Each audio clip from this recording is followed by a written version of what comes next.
নবীর ইজ্জতের বিরুদ্ধে যদি কেউ কথা বলে, আমার নবীর খতম নবুয়তের বিরুদ্ধে যদি কেউ কথা বলে, খানকার তসবিহ বালিশের উপরে রেখে রাজপথে বের হয়ে তাদের বিরুদ্ধে রুখে দাঁড়াতে হবে, রুখে দাঁড়াতে হবে, রুখে দাঁড়াতে হবে। সিরা ফলাইছে গো, টান দিয়া সিরা ফলাইছে হাতটারে, একেবারে হাতটা টান দিয়া এবার পাগলা বাম হাতের মধ্যে কাটা হাতটারে দূরে ফালাইয়া বাম হাত দিয়ে এদের সঙ্গে যুদ্ধ করে। এবার একটা বিয়াদব আইসা ওই জাফরের বাম হাতের মধ্যে এমন জোরে কোপ মারছে গো, হাতটার কাইটা দেহ থেকে আলাদা ফালাইয়া দিছে। আর ওই যে তলোয়ারটা ছিল, ওহন জাফরে কেমনে যুদ্ধ করব? আমার নবী মসজিদে থাইকা কই, আমার জাফরে ওই তলোয়ারটার কাছে গেছে, এমন ভাবে ঘুরতাছে, হঠাৎ করে দেখে তলোয়ারটা পইরা রইছে। আমার জাফরে যাইয়া দুইটা দাঁত দিয়া কামড় দিয়া তলোয়ারটা দইরা ফেলাইছে রে বাবা।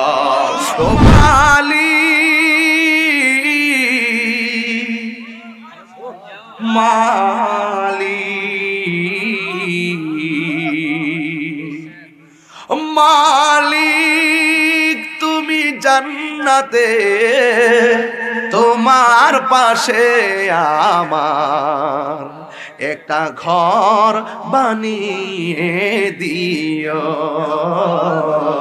সুবহানাল্লাহ, একটা ঘর বানিয়ে দিও, ঠিক কি না? জিহাদ HD media, the Islamic content creator.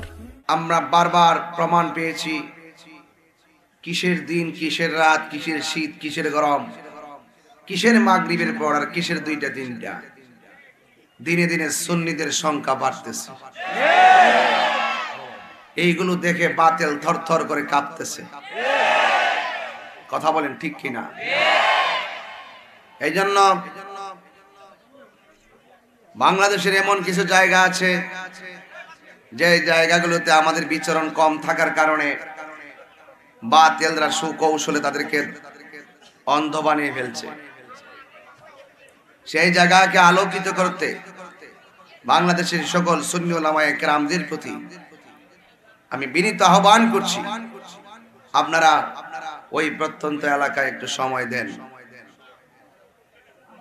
আমরা সবাই যেন ঐক্যবদ্ধভাবে সুন্নিদের কাজগুলো করতে পারি। আল্লাহ রাব্বুল আলামিন যেন আমাদের সকলকে কবুল করে, সকলে বলেন আমিন। ভাইরা আমার, ইন্তেজামিয়া কমিটি থেকে বলা হয়েছে আমি আমার মর্জি মোতাবেক আলোচনা করার জন্য। আমি আমার সাধ্য অনুযায়ী চেষ্টা করব আপনাদের সামনে কিছু কথা বলার জন্য। আপনারা ধাক্কাধাক্কি করবেন না, কথা বলবেন না, আদবের খেলাপ করবেন না।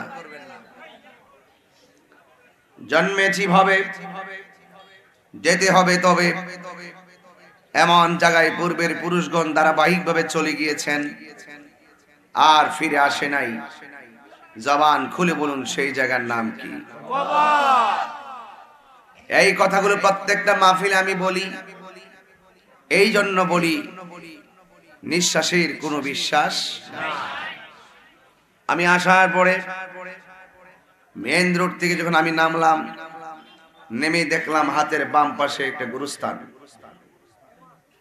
কিসের শীত, কিসের গরম, কিসের ঝড় তুফান, একটা মাত্র কাপড় নিয়ে যারা যে কবরে পড়ে আছে, ঠিক এভাবেই তারা পড়ে আছে। ওই কবরে আমাদেরকে যেতে হবে।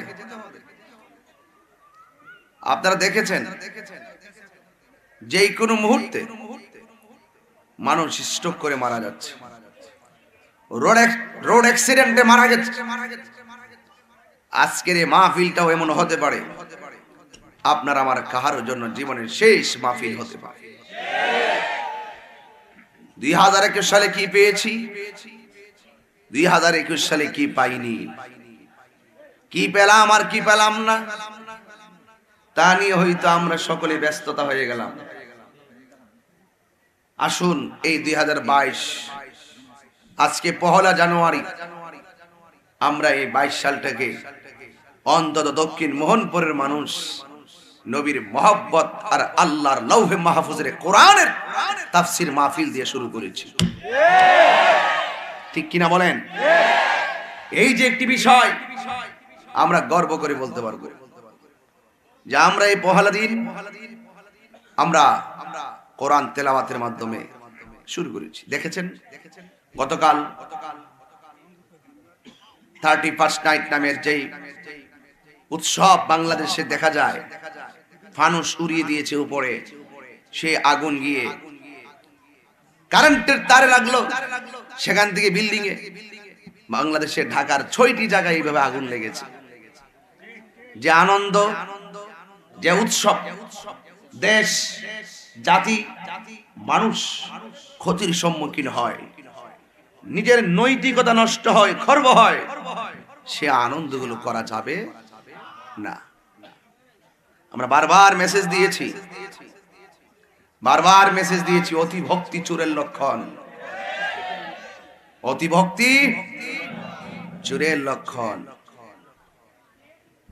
তোমরা আনন্দ করবা, যে আনন্দ কাল হয়ে দাঁড়ায়, সে আনন্দ করার আগে 5 বার চিন্তা করা উচিত।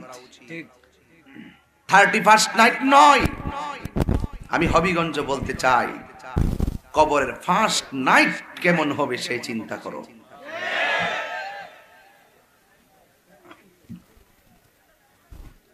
কবরের প্রথম রাত কেমন হবে সেই চিন্তা করো। 31st নাইটে বেহায়াপনা নিমজ্জিত হয়ে পাগল হয়ে যাও, লজ্জা থাকা উচিত। আখিরাতের জবাবদিহিতার কথা যারা বলে যায়, তাদের পক্ষে সব কাজ করাই সম্ভব। আর যারা আখিরাতের চিন্তা করে, যারা আল্লাহর কাছে জবাবদিহিতার চিন্তা করে, তারা একটি অমার্জিত কাজ করার আগে 100 বার চিন্তা করে যে আমি যে কাজটা করব তার রেজাল্টটা কি হবে।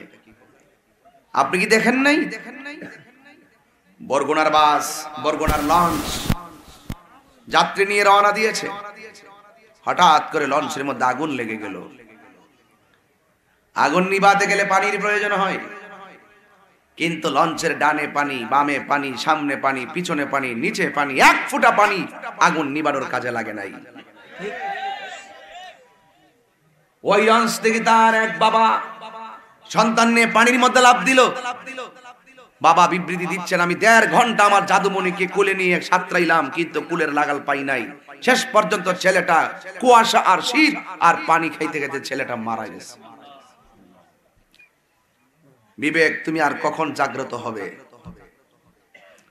বিবেক, তুমি কখন জাগ্রত হবে? আপনি দেখুন, একটাবার খেয়াল করুন, লঞ্চে আগুন লেগেছে, কেউ আগুনে পড়ে মরেছে, লঞ্চ থেকে লাফ দিয়ে বাচ্চা পড়ে গেছে, পানিতে ডুবে মরেছে, আবার একই লোক আবার বেঁচে গেছে। 3টা চিত্র দেখলাম। একজন একই লঞ্চের যাত্রী, কেউ আগুনে মরল, কেউ পানিতে পড়ে মরল, কেউ বেঁচে গেল।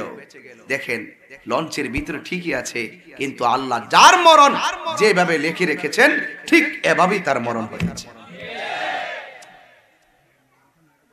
এই জন্য 31st নাইট নয়, কবরের ফার্স্ট নাইটের চিন্তা করেন। আমার প্রথম রাতটা যদি ভালো হয়, আমার প্রথম দিন যদি ভালো হয়, কিয়ামত পর্যন্ত এই কবরে আমি ভালো থাকবো। যার কবর ভালো হবে তার হাসর ভালো হবে। সুবহানাল্লাহ। রাসূল বলছেন, এই কবরটা হলো আখিরাতের প্রথম মঞ্জিল। ঠিক না বেঠি? বাবারা আমার, আমার মাথার উপরে ছামিয়ানা, এর উপরে কি? কথা কয় না, আরো জোরে বলেন। আকাশ। এই যে স্তব্ধ হয়ে গেলেন, আমি কি ওয়াজ শুরু করছি? স্তব্ধ হয়ে গেছেন কেন? আপনার বিবেকে আমার কথাগুলো শুট করতেছে, আপনার বিবেকে আমার কথাগুলো বিবেককে নাড়া দিতেছে।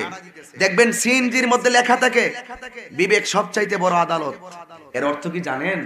আমি ছোট, আমাকে ধাক্কা দিও না। আপনি তো পড়েন আর চলে যান। আল্লাহ বলেন খুলিকাল ইনসানু দাঈফা, আমি মানুষকে দুর্বল করে বানিয়েছি। তোর সামনে ভয়ঙ্কর থাবা আজরাইল, এই থাবা মেরে দিলে তুই উড়ে যাবি, দুনিয়ার ট্রাক তোমাকে ধাক্কা দিবে। সিনজিতে লিখেছিলাম বিবেক সবচেয়ে বড় আদালত। আমি এই বাণী দিয়ে তাকে বুঝিয়ে দিচ্ছি যে দেখো তুমি আমাকে ধাক্কা দিও না, তোমার ধাক্কা লাগলে আমি মরে যাব। আল্লাহ কয় খুলিকাল ইনসানু দাঈফা, আমি মানুষকে সৃষ্টি করেছি, মানুষকে সৃষ্টি করা হয়েছে দুর্বল করে। কেন? তাকে চলে যেতে হবে। বিষয়টা পরিষ্কার কিনা? এই যে সামিয়ানা লাগাইলেন, এই যে খুঁটি লাগাইলেন, এত দুর্বল কেন? সিমেন্টের পালা দিয়ে লাগালেন না কেন? হুজুর কালকে তো ভেঙে ফেলবো, এই জন্য নরমাল করে লাগিয়েছি। বড় করে বলেন না তো। আল্লাহ বলছেন খুলিকাল ইনসানু দাঈফা,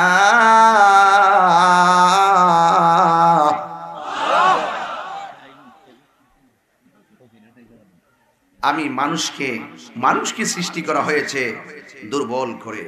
বলুন আমার মাথার উপরে ছামিয়ানা, এর উপরে হলো আকাশ। আপনারা বলুন তো, এই যে আকাশটা আল্লাহ বানিয়েছেন, আকাশের মধ্যে কি কোনো খুঁটি আছে? আরো জোরে কোন খুঁটি আছে? আকাশের মধ্যে কোনো খুঁটি নেই। এই আকাশ বানিয়েছেন কে? জবানটা খুলি বলে আকাশ বানিয়েছে কে? একটিবার তাকে দেখেন। আল্লাহ বলছেন الذي خلق سبع سماوات طباقا ما ترى في خلق الرحمن من تفاوت فارجع البصر هل ترى من فطور।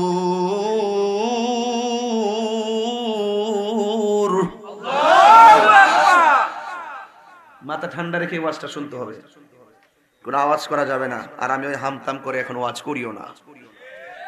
কেন করি না? কারণ হলো আমাদেরকে জানতে হবে, আমাদেরকে একটু বিবেচনা। আপনি বিবেকটাকে নাড়া দিচ্ছেন, আমি একটু বিবেকটাকে নাড়া দেওয়াইতেছি আপনাদেরকে। এই ঘর বানাইলাম, খুঁটি আছে না নাই? কথা বলেন, খুঁটি আছে কি না? কিন্তু আসমানে কি খুঁটি আছে? এখানে দাঁড়াইলে মনে হয় ওই দিক দিয়ে আকাশ লেগে গেছে। দুইটা গাছ থাকলে মনে হয় গাছের ওই পারে আকাশটা লেগে গেছে।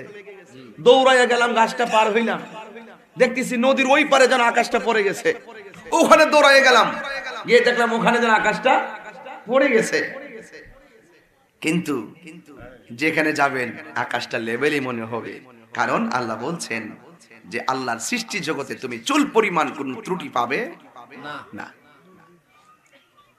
আল্লাহ রাব্বুল আলামিন বলেন الذي خلق سبع سماوات طباقا, আমি আসমানকে 7টা স্তরে বানিয়েছি। একটু গভীর মনোযোগ দিতে হবে, একদম একদম নিরিবিলি। খুব 12টা বাজে না যে ঘুম ধরে গেছে, চুপচাপ। আল্লাহ রাব্বুল আলামিন এমন স্রষ্টা যিনি আসমানটাকে 7টি স্তরে সৃষ্টি করেছেন। এখন বলবেন হুজুর 7 আসমান শুনলাম অনেক আগে থেকেই, কোরআনের দলিলে তো আমরা বুঝি নাই। এখন আমি দলিল দিচ্ছি সূরা মুলক থেকে 3 নম্বর আয়াতের মধ্যে আমার আল্লাহ বলেন এই আসমানটাকে 7টা স্তরে বানিয়েছি। একটা স্তর থেকে আরেকটা স্তরে যাইতে 500 বছরের রাস্তা। এত সুন্দর আকাশ, এত ভারী আকাশ, এত সুন্দর আকাশ, একটা স্তর থেকে আরেকটা স্তর যেতে সময় লাগে। আল্লাহ রাব্বুল আলামিন বলেন মা তারা ফি খালকির রহমানি মিন তাফাউত, তুমি কি দেখনি এত সুন্দর আসমান, আল্লাহর এত সুন্দর সৃষ্টি, চুল পরিমাণ কোনো ত্রুটি নাই। বিল্ডিং বানাইলেন, একটা রং দিলে আরেক বেড়া এসে ওই রংটা হইলে ভালো হইতো, ত্রুটি ধরে। মিস্ত্রি এত সুন্দর করে ঘর বানাইলো, এরপরে মালিক কয় এটা ভালো হয় নাই, শুধুমাত্র ত্রুটি, বান্দার দ্বারা নির্মিত সবগুলোর মধ্যে ত্রুটি আছে। আমার আল্লাহ বলেন, আমি আল্লাহ যাই বানাইলাম চুল পরিমাণ কোনো ত্রুটি পাবে না। জোরে বলেন সুবহানাল্লাহ। তাইলে আসমানের দিকে তাকায়া বলো, আল্লাহ এত সুন্দর আকাশ, আবার চোখটারে নিচে নামাও। আল্লাহ কয় ফারজিল বাসার, আবার তাকাও। সুবহানাল্লাহ। আল্লাহ বলেন ফারজিল বাসার, একবার তাকায় তুমি সুন্দর কইছো। আমার দেশে দেখবেন প্রথম দেখলে ফাইন, এটা যখন আবার দ্বিতীয়বার দেখে আবার বলে কেমন কেমন জানে লাগে। যখন বয়স 30 হয় একরকম, 40 হলে আরেক রকম, কেমন কেমন জানে লাগে।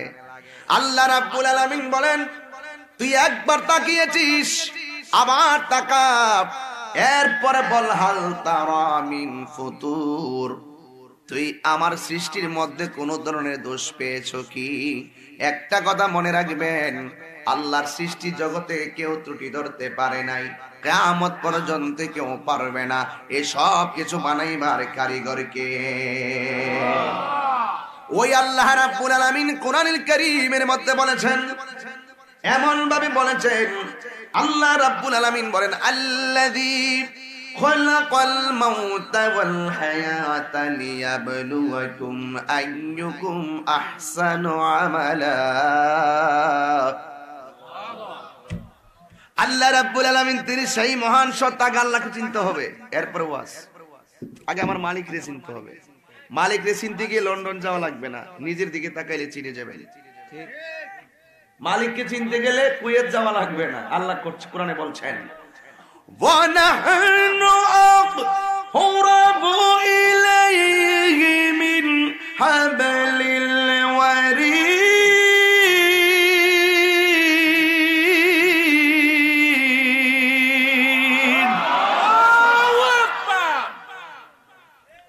দৌড়ে যাওয়া লাগবে না, আমার আল্লাহ তোমার শারগের নিকটে। আপনি হাসাহাসি করলে আমি ওয়াজ কসম মুনাজাত দিয়ে চলে যাব। এভাবে ঢং করলে আমি চলে যাব। যেখানে স্বয়ং কোরআনের আয়াত তেলাওয়াত করবেন, হাসি দিবেন, এটা কি তামাশা পাইছেন? একদম করবেন, আমি মুনাজাত দিয়ে বাড়ি চলে যাব। কত বড় একটা শক্ত আয়াত পড়লাম যে মালিক তোমার শাহরগের নিকটে, আর তোমাকে শয়তান হাসাই দিল। যেখানে আল্লাহ তোমার শাহরগের নিকটে বললাম কোরআন আয়াত দিয়ে, তোমাকে শয়তান হাসাই দিল, মানে তুমি আসামি হয়ে গেছো। কথা বললে আমি চুপচাপ চলে যাব। ফাইনালি বলে দিলাম। এজন্য বলছি কি, সময়টা কাজে লাগান। বছরের প্রথম দিন আমরা অনেক অসামাজিকতা, বেহায়াপনা দিয়ে আমরা অপসংস্কৃতির মাধ্যমে এই দিনটাকে গ্রহণ করি। হারাম, এটা মুসলমানদের কোনো সংস্কৃতি হতে পারে না।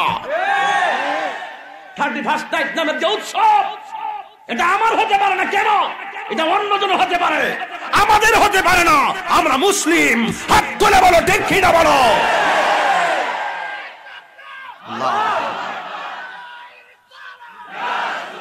কি ওয়াজ করুম, হাসাহাসি করবো,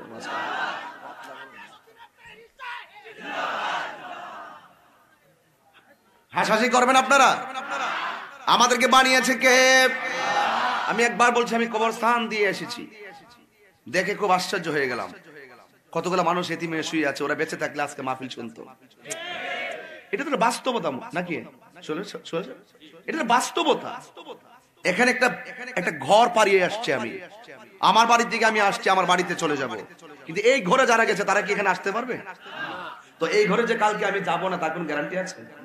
নিঃশ্বাসের কোনো কথা, নিঃশ্বাসের কোনো বিশ্বাস না। তাহলে সেই মালিকের আয়াতটা পড়েছি যে আপনি পালাবেন কোথায়?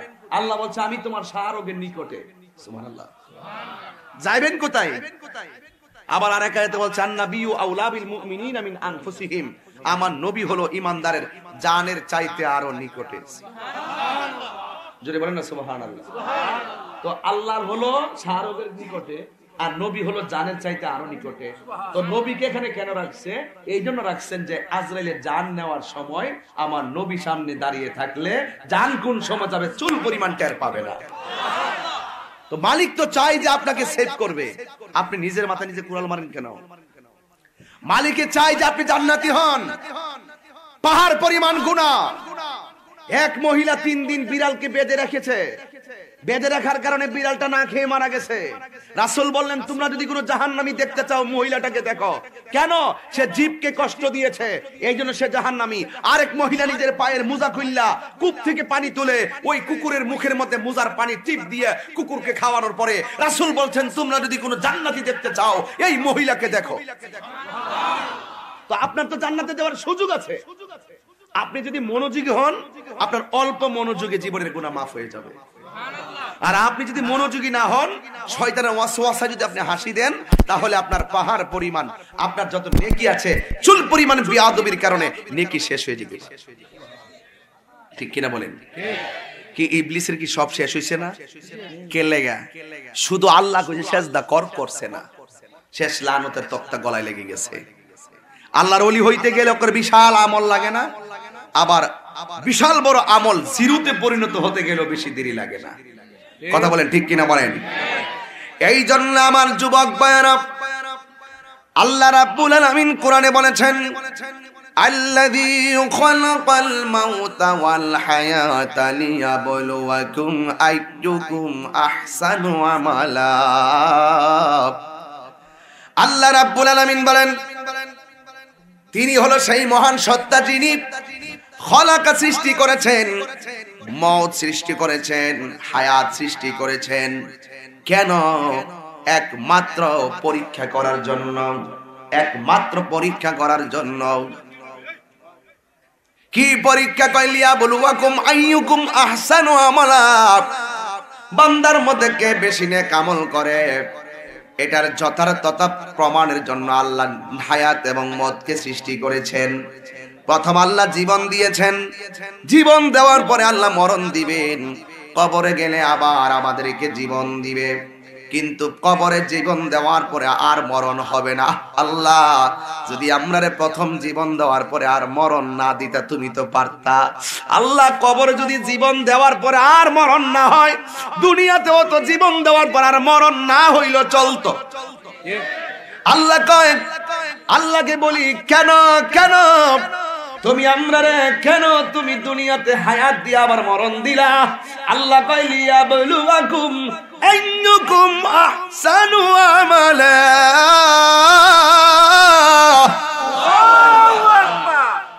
ঠিক কি রকম?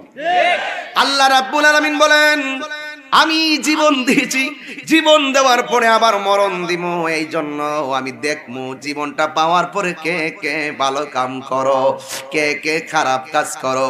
তোমাদের মধ্যে ওই জীবনটাই হবে বড় দামি যারা দুনিয়াতে জীবন পাওয়ার পরে বেশি বেশি নেক আমল করেছে। এই জন্য আমি আল্লাহ রাব্বুল আলামিন হায়াতের পরে মওত শব্দটা লাগাইয়া দিলাম। ঠিক কিনা বলেন? এই জন্য আমার যুবক ভাইয়েরা অনুরোধ করে বলি, পায়ের মধ্যে হাত দিয়ে বলি, মুখ আছে কথা বলা যায়, সব জায়গায় কথা বলা যাবে না। যেহেতু একটু ছোট করে ধমক দিয়েছি, কষ্ট নিও না। এমনও হতে পারে মনোযোগের কারণে তোমাদের জীবনে গুণাগুলো আষাঢ় মাসের বৃষ্টির মতন ঝরে ঝরে পড়তেছে। খাল বিলের মধ্যে বৃষ্টি পড়লে, বাড়ি ঘরের মধ্যে বৃষ্টি পড়লে ময়লা যেমন খালে চলে যায়, খাল থেকে ময়লাগুলো দেখবেন উপনদীতে চলে যায়, উপনদী থেকে নদীতে চলে যায়, শেষ পর্যন্ত নদী থেকে উপসাগর, উপর থেকে মহাসাগর। এইভাবে যখন বাড়ি ঘরের ময়লাগুলো পরিষ্কার হয়ে যায়, বান্দা যখন দুনিয়াতে চলাফেরা করে, ওই বান্দা যখন আল্লাহর দিকে মুতাওয়াজ্জিহ হয়ে যায়। আমরা নামাজে দাঁড়ালে কেন এই কথাটা বলি? ইন্নী ওয়াজহাতু ওয়াজহিয়া লিল্লাযী ফাতারাস সামাওয়াতি ওয়াল আরদা হানিফান ওয়া মা আনা মিনাল মুশরিকিন।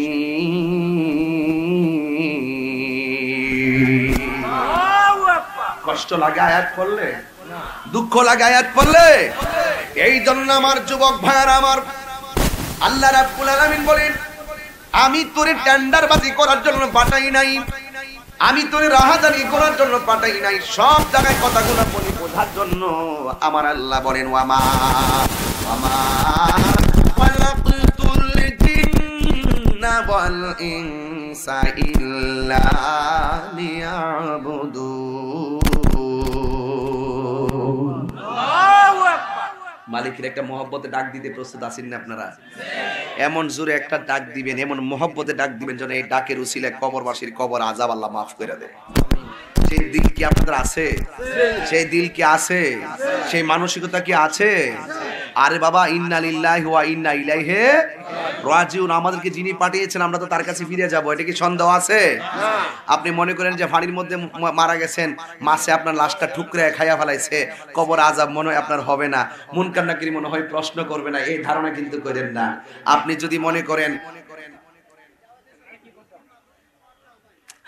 যদি মনে করেন যে আমার লাশটা আগুনে পুড়ে ছাই হয়ে গেছে, আমার মনে হয় তিনটা প্রশ্ন হবে না। আপনার লাশটা কবর লাশ ছাই হয়ে গেছে, আমার মনে হয় মুনকার নাকির প্রশ্ন হবে না, কবর আযাব হবে না। এটা ভুল কথা। আগুনে পুড়ে ছাই হয়ে গেলে ওখানে আপনার মুনকার নাকির আসবে, ওখানে প্রশ্ন করা হবে। পানিতে ডুবে মারা গেলে, মাছ ঠুকরে নিয়ে গেল, সেটাই হবে আপনার জন্য কবর। এই জায়গাটাই হবে কবর। আগুনে পড়ে মারা গেলে, লাশের অস্তিত্ব পাওয়া না গেলে সেটাই হবে কবর। মাটিতে দাফন করলে সেটাও হবে কবর। আপনি বাঁচার কোনো রাস্তা আছে? দেখবেন, তাই তো আমি হাদিসে ওই দিনও পড়েছি, কিয়ামতের দিন কেউ পানির থেকে উঠে আইব, কেউ আগুন থেকে বাইরে আইব, কেউ কবরের মাটি থেকে বাইরে আইব। ভাবলাম কারণটা কি? কারণটা হলো যে যেখানে বিলীন হয়েছে সেই জায়গাটা তার কবর, সেখানে তার আযাব হবে। বলুন তো দেখি, আযাব কি বডির উপরে হয় না রুহুর উপরে হয়? রুহুর উপরে হয়। সুবহানাল্লাহ। মানে কত কঠিন ব্যাপার। দেখেন, বডি কিন্তু ঠিকই মাটির সঙ্গে মিশে গেছে। অনেকে মনে করে হারে শরীরের আগুন দিয়ে জ্বালাই লিতেছে, মনে হয় যেন শরীরটা পুরাইতেছে। না না, দেখেন বডিটা কবরের মধ্যে লাশ শোয়াই দিলে 5 দিন পরে গেলে লাশটা যেমনি শোয়াই দিয়েছেন এভাবেই শুয়ে থাকে। যদি বডির মধ্যে আযাব হইতো, যাওয়ার পরে দেখতেন যে আগুনটা পুরাইয়া ছাই বানাই লাইছে। এখানে কোনো কাজ কারবার নাই, কাজ কারবার রুহুর উপরে। কথা বলেন ঠিক কিনা? তো সেই মালিককে একটু মহব্বতে ডাক দিতে পারবেন ইনশাআল্লাহ? وَمَا خَلَقْتُ الْجِنَّ وَالْإِنسَ إِلَّا لِيَعْبُدُونِ।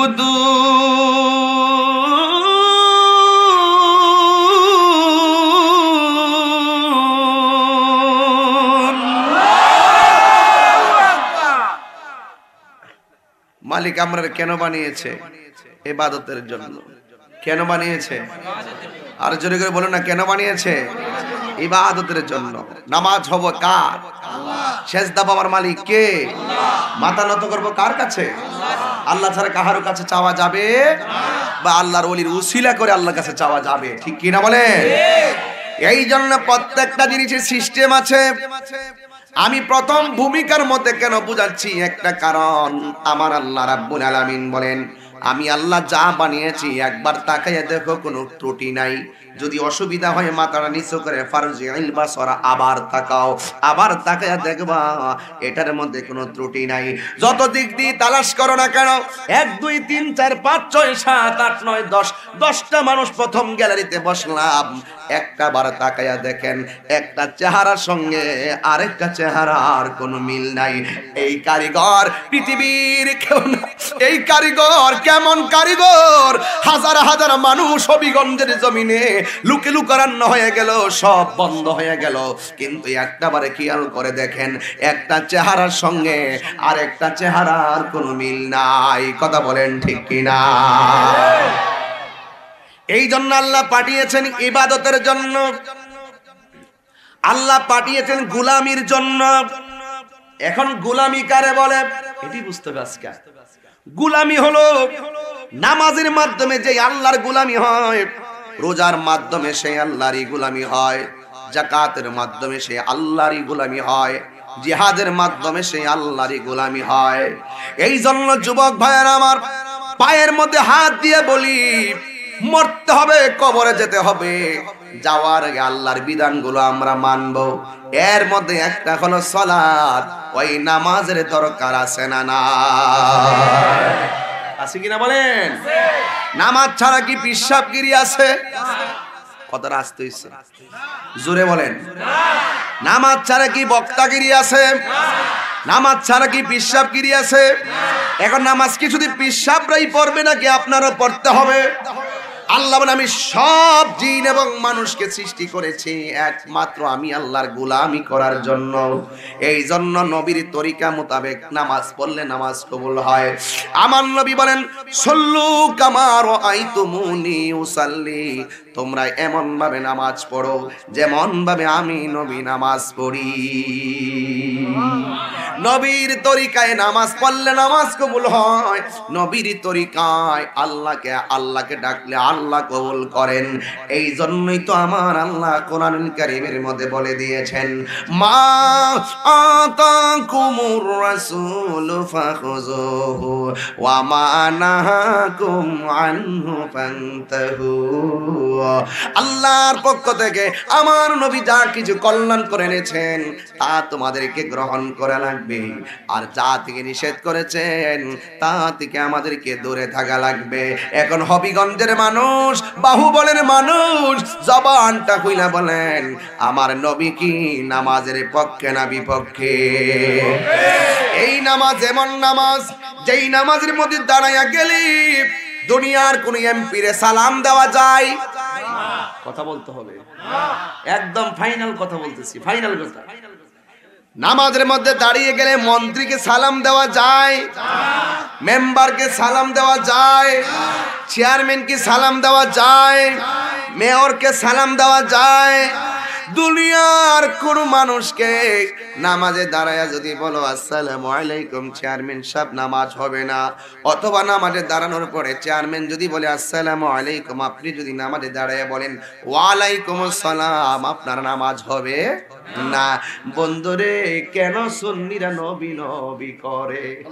ঢুকে গেলাম মাত্র, দেখেন আল্লাহ সব বানাইছে আমার নবীর উসিলায়। এই যে আমি ওয়াজে ঢুকে গেলাম, কষ্ট হবে আপনাদের? আমার কথা বুঝতে কি আপনার অসুবিধা হইতেছে? এই জন্য আল্লাহ রাব্বুল আলামিন দেখেন আমার নবী বলে আফদালুল ইবাদাত সালাত, সর্বোত্তম ইবাদত হলো নামাজ। এই নামাজের ভিতরে দেখেন কেমন প্রেমের খেলা। হবিগঞ্জের মেয়রকে সালাম দিলে নামাজ বাতিল। বন্ধুরে কেন তাহিরি নবী নবী করে? হবিগঞ্জের মানুষের সামনে নবীর শান গাইলে কেন তারা পাগল হয়ে যায়? একটা মাত্র কারণ, নামাজের মধ্যে দাঁড়াইয়া কাউকে সালাম দেওয়া যায় না, সালামের উত্তর নেওয়া যায় না। আর নামাজের মধ্যে দাঁড়াইয়া আমার নবীরে সালাম না দিলে নামাজ বাতিল হয়ে যায়। হত্তরে বলান ঠিক কিনা বলো?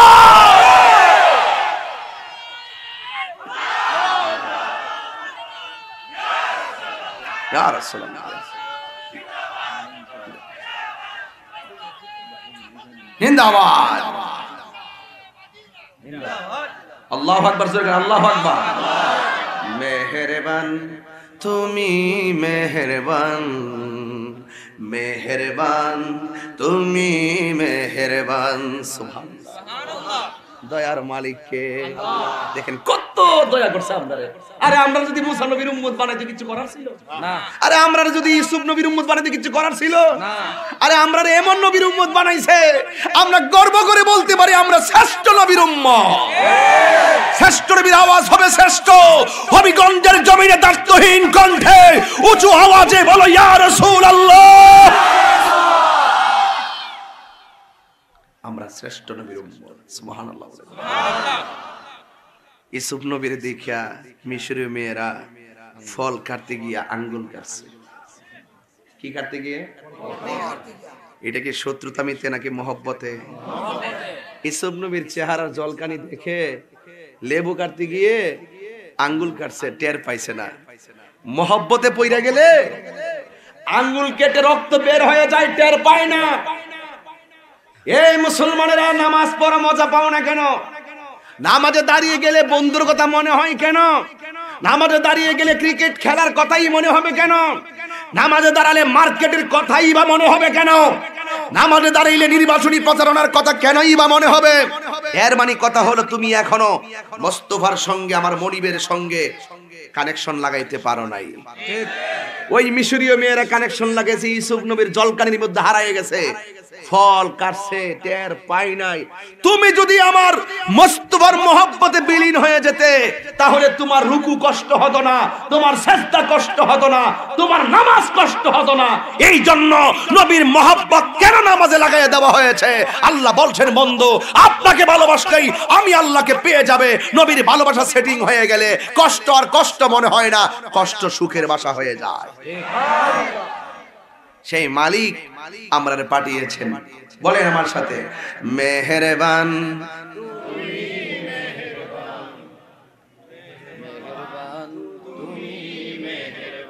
দয়ার মালিক কে? দয়ার মালিক কে? আর রহমান আল্লামাল কুরআন। মজা লাগে না? শুধু গজল গাইলে মজা লাগে, তেলাওয়াত করলে কি ভালো লাগে না? মেহেরবান তুমি মেহেরবান, মেহেরবান তুমি মেহেরবান, মেহেরবান তুমি মেহেরবান, মেহেরবান তুমি মেহেরবান। আমি পাপী গুনাহগার, তুমি ছাড়া কে আছে আর? ক্ষমা করো ওগো প্রভু, তওবা করি বারে বার। ইয়া রহিমু রহমান, ইয়া করিমু মেহেরবান, ইয়া রহিমু রহমান, ইয়া করিমু মেহেরবান, মেহেরবান। এ যুবক গল্প করিস না। মেহেরবান তুমি মেহেরবান, মেহেরবান তুমি মেহেরবান, মেহেরবান তুমি মেহেরবান। কি জেনে না জেনে পাপের বোঝা মাথায় নিয়ে চলতে পারি না, ক্ষমা করো রহম দিয়ে।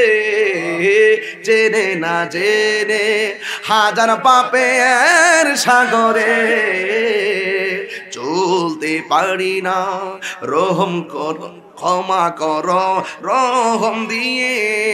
বান্দা তোমার আমি, তুমি অন্তর্যামী, বান্দা তোমার আমি, তুমি অন্তর্যামী, তোমার দিকে ফিরি বারে বার। ইয়া রহিমু রহমান, ইয়া করিমু মেহেরবান, ইয়া রহিমু রহমান, ইয়া করিমু মেহেরবান, মেহেরবান তুমি মেহেরবান, মেহেরবান তুমি মেহেরবান। আমি পাপী গুনাহগার, তুমি ছাড়া কে আছে আর? ক্ষমা করো ওগো প্রভু, তওবা করি বারে বার। ইয়া রহিমু ইয়া করিমু মেহেরবান, ইয়া রহিমু রহমান, ইয়া করিমু মেহেরবান, মেহেরবান। মাশাআল্লাহ, খুব ভালো লাগছে। মেহেরবান তুমি মেহেরবান, মেহেরবান তুমি মেহেরবান, মেহেরবান তুমি মেহেরবান। সুবহানাল্লাহ বলেন। দয়ার মালিক কে? রহমতের মালিক কে? বরকতের মালিক কে? এখানে এনেছেন কে? আবার বাড়িতে নিয়ে যাবেন কে? এর বাবা তাকায়া দেখেন, হাতের তালুর মধ্যে যে চামড়াটা আছে, এই চামড়াটা এই দিকে না রাইখা যদি এই পাশে রাখতো, এই পাশের চামড়া এই দিকে না রাইখা যদি এই দিকে রাখতো, গরম ধরতে বড় কষ্ট হয়ে যেত। আল্লাহ এত সুন্দর কারিগর, উনি অনেক দিন আগে শুনেছিলাম বিধি ঘর বানাইলা কি দিয়া, দরজা জানালা কিছু নাই, কেমনে তোমায় দেখতে পাই বিধি ঘর বানাইলা কি দিয়া। অনেকে তালে তালে নাচানাচি করেছো, একটা বার ভেবেছো কথাটা কেমন কথা বলেছে? তুমি আমি ঘর বানাইলে দরজা জানালা কত কিছু লাগে, আমার আল্লাহ এত বিশাল পৃথিবীটারে খুঁটি সারা বাড়ি বানায়া রাখছে, একটা খুঁটি প্রয়োজন হয় নাই, দরজা জানালা নাই। জবানটা খুলে বলো সেই কারিগর কে? আরো জুড়ে বলো কে? আল্লাহ কয় ফারজি ইল বাসার, আবার তাকা, আবার তাকা, বারবার তাকা। ওই দিন বিমানে উঠলাম, নিচে তাকায় দেখলাম শুধুমাত্র মেঘমালা মেঘমালা, বাড়িঘর কিছুই দেখা যায় না। আবার মাটির মধ্যে নামলাম, দেখলাম উপরে শুধু মেঘমালা মেঘমালা, উপরে কিছুই দেখা যায় না। এই যে হিসাব কিতাব আমার আল্লাহ ডাক দিয়ে কয় ফাবি আলা রাব্বিকুমা তুকাযযিবান। ও বান্দারা, আমি আল্লাহ তোদেরকে যত নিয়ামত দিয়েছি, ওই নিয়ামতের কোন কোন জিনিস তোমরা অস্বীকার করবে? সুবহানাল্লাহ। এই জন্য আল্লাহ বানিয়েছেন পৃথিবীতে, পাঠিয়েছেন পৃথিবীতে। একদিন আমাদেরকে যাওয়াই যেহেতু লাগবে, একটু ত্যাগ স্বীকার করা লাগবে, একটু ত্যাগ লাগবে। ত্যাগই হলো সুখ, বুকের মধ্যে কোনো সুখ নাই। সাহাবাদের জীবনে আমার পূর্বে একটা ছেলে গজল গাইছে, ছেলেটা কই কই ফয়সাল কই? এই ছেলেটা গজল গাইছে, আমার ভিতরটাকে নাড়া দিয়ে উঠছিল। আমি মনে মনে নীরবে নীরবে গজলটা শুনছিলাম। এই ফয়সাল ছেলেটাই গজল গাইলো। বন্ধুরে কি বলছে জানেননি? কয় জন্ম আমার নবীর যুগে হলে। একটু ত্যাগ লাগবো, ত্যাগ, একটু ত্যাগ লাগবো, ত্যাগ। রক্ত জড়াইতে হবে, ঘাম জড়াইতে হবে, আরামের ঘুম হারাম করে দিতে হবে, কম কথা বলতে হবে, কম খাইতে হবে, কম ঘুমাইতে হবে। ইমানদারের তিনটা গুণ, ইমানদারে খাবে কম, ইমানদারে ঘুমাইবে কম, ইমানদারে কথা বলবে কম। শরীর থেকে ঘাম জড়াইতে হবে, শরীর থেকে রক্ত জড়াইতে হবে। এই জন্যই পোলাটা একটা প্রেম নিয়ে গজলটা গাইছে। আমিও তো গতবার গজলটা গাইছিলাম, কথা কোন ঠিক কিনা? জন্ম আমার নবীর যোগে হলে কেমন হতো। হবিগঞ্জের মানুষ কিন্তু নাচ পছন্দ করে, এটা আমার একটা অভিজ্ঞতা আছে। এরা ছেলেরা শান পছন্দ করে, আমি জানি, কিন্তু ডোন্ট লাফ, হাসা যাবে। একটা প্রেমের কথা, একটা মনের কথা অভিব্যক্তি করছি, আমি মনের কথা ব্যক্ত করছি আপনাদের সামনে। জন্ম আমার নবীর যুগে, মাশাআল্লাহ, এই যে আমার ছেলেরা। জন্ম আমার নবীর যুগে, দুনয়নে রাসূল পাক দেখিলে কেমন হতো, দুনয়নে রাসূল পাক দেখিলে। জন্ম আমার নবীর যুগে,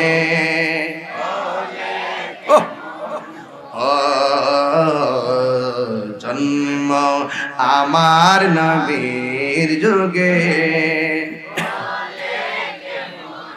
আশ্রিত বেশে হজরতে বেলালের মধুর জন্ম, সেই আজানে ছিল এমন প্রেম মুগ্ধ রহমান। দয়াল নবীর পিছে নামাজ পড়লে কেমন হতো, দয়াল নবীর পিছে নামাজ। দুনয়নে রাসূল পাক দেখিলে কেমন হতো, দুনয়নে। মাশাআল্লাহ মাশাআল্লাহ, দি হাত তুলে দাও না। দেখলে কেমন হতো, জন্ম আমার নবীর যুগে কেমন হতো,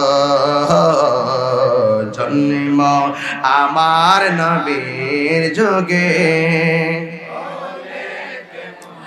দুনয়নি রাসূল পাক দেখিলে কেমন হতো দুনয়নে রাসূল দেখিলে কেমন হতো জন্ম আমার নবীর যুগে হলে কেমন হতো জন্ম আমার নবীর যুগে হলে কেমন হতো আল্লাহু আকবার ও নবী নবী গো সব দেখলাম সব শুনলাম ও নবী আসমান দেখলাম জমিন দেখলাম সবই দেখলাম সবই শুনলাম সবই বললাম সবই জানাইলাম সব বানাইছে তোমার উসিলায় সব বানাইছে আমার নবীর উসিলাই আমার নবীরে বানাইলো আগে নবীরে পাঠাইলো পরে আমার নবীর পরে আর কোন নবী আসবে না আপনারা বলে নবীর পরে কি আর নবী আসবে নাকি যারা বলে নবীর পরে নবী আসবে এরা কাদিয়ানি জোরে বলেন ঠিক না বেঠি আমার নবীর পরে কোন নবী আসবে এই জন্য যুবক ভাইরা নবী বলেন আনা খাতামুন নাবিয়্যিন লা নাবিয়্যা বাদি আমি নবী হইলাম শেষ নবী আমার পরে আর কোন নবী আসবে না এই জন্য যুবক আমার নবীর 63 বছরের জিন্দেগিতে আমার আল্লাহর পক্ষ থেকে যা বলেছেন করো গো তা আমাদের কি করা লাগবে আর যা থেকে বলেছেন দূরে থাকো তা থেকে আমাদেরকে দূরে থাকা লাগবে এতক্ষণ আমি আপনাদের সামনে একটা বাইন্ডিং করলাম এখন আমি একটা ঘটনার দিকে ঢুকে যাব আমার নবী 63 বছরের জিন্দেগির ভিতরে 27টা যুদ্ধে আমার নবী সশরীরে অংশগ্রহণ করেছে খানকার মধ্যে বয়া বয়া আল্লাহ আল্লাহ আল্লাহ আল্লাহ আল্লাহ আল্লাহ খানকার বয়া আল্লাহ আল্লাহ হুজুর হুজুর আমি আসলাম আপনার সাথে কথা বলার জন্য কি কথা আপনি তো খুব জিকির করতেছেন হুজুর ওই একজন লোক আমার নবীর বিরুদ্ধে কথা বলছে একটু রাজপথে নামতেইব একটু প্রতিবাদ করতেইব আন্দোলন করতেইব কইতা কি তা দরকার যাও গা দরকার না বাদ দাও আল্লাহ আল্লাহ আল্লাহ এইগুলো চলবে না এইগুলো চলবে না আমার নবীর ইজ্জতের বিরুদ্ধে যদি কেউ কথা বলে আমার নবীর খতম নবুয়তের বিরুদ্ধে যদি কেউ কথা বলে খানকার তসবিহ বালিশের উপরে রেখে রাজপথে বের হয়ে তাদের বিরুদ্ধে রুখে দাঁড়াতে হবে রুখে দাঁড়াতে হবে রুখে দাঁড়াতে হবে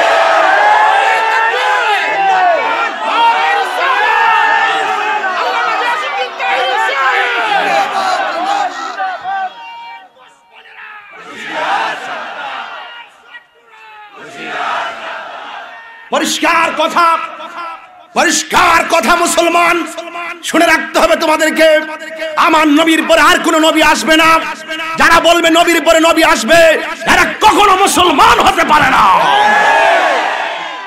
পরিষ্কার কথা বলছি ঠিক আমি তাহিরি লাল চক্ষুকে ভয় পাই না এটা আমার কন্ট্যাক্টমেন্ট এটা আমার কনফিডেন্স আমি হক কথা বলে মরে যাব কিন্তু লড়ে যাব আমি জানি আমি মরে যাব কিন্তু লড়ে যাব আমার নবী 27টা যুদ্ধে সশরীরে হুজুর নিজে মাঠে নামছে আর খানকাত বসে আল্লাহ আল্লাহ বাটফারি রক্ত দেওয়ার সময় নাই হক কথা বলার সময় নাই সিপার মধ্যে বইয়া থাকে এক জায়গায় বইয়া বইয়া মহল্লা মহল্লা ঘুরে ঘুরে হিসাবগিরি করে রাজপথে তাদেরকে খুঁজে পাওয়া যায় না এইরকম ভাউতাবাজি আর চলবে না তিনটি জায়গায় আমাদেরকে এক হতে হবে তিনটি জায়গায় এক হতে হবে আমার ইসলাম এ বাবা কিছু বলছো হ্যাঁ আমার ইসলাম আমার কোরআন আল্লাহ এবং রাসূল এই তিন চার জায়গায় যদি কেউ অ্যাটাক করে কথা বলে আমরা সকলে ঐক্যবদ্ধভাবে মাঠে নামতে হবে আমাদের বাক শক্তিকে রুদ্ধ করতে পারবে না আমার ঈমান আমার চাইতে সবচাইতে বড় একদিন তো মরে যাব কিন্তু লড়ে যাব তার প্রমাণ কি আপনারা পান নাই আপনারা দেখতেছেন না যে এক থাকলে অনেক কিছু করা যায় 50 বছর পরেও ব্রাহ্মণবাড়িতে জুলুস করেছি না এটা কি এমনি সম্ভব হয়েছে না কথা বলতে হবে আমরা অস্ত্র জমা দিয়েছি ট্রেনিং জমা দেই নাই খুব সাবধান, আমাদেরকে ঐক্যবদ্ধ হতে হবে, প্রত্যেকটা কাজ আমরা করতে পারবো। আমার নবী 27টা যুদ্ধে সশরীরে অংশগ্রহণ করেছেন। যেই যুদ্ধে আমার নবী মাঠে নেমেছেন সেই যুদ্ধগুলোর নাম হলো গাজওয়া। নাম কি? যে যুদ্ধ আমার নবী ঘর থেকে প্রতিনিধি পাঠাইছেন ওইগুলোর নাম হলো সারিয়া। নাম কি? সারিয়া। ঠিক একটা সারিয়া যুদ্ধের ঘটনা বলবো এখন।